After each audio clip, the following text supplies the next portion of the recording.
So time and again in Google Photos, you might receive suggestions. And if you want to actually manage those, then you can actually go around over here onto the settings right here. So here you can see that there's suggestions right here where you can go ahead and enable and disable different suggestions that you want. Let's say, for example, you get suggestions regarding collages, animation, highlights, and more right here, which you can enable and disable right here.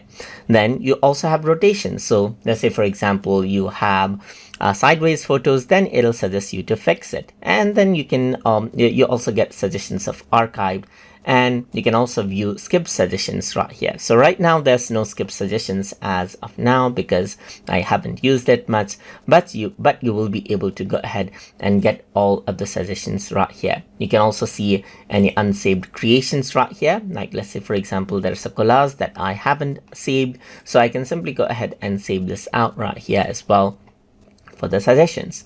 So this is what you can do. So you can go around over here onto the suggestion settings and then enable and disable different suggestions as needed.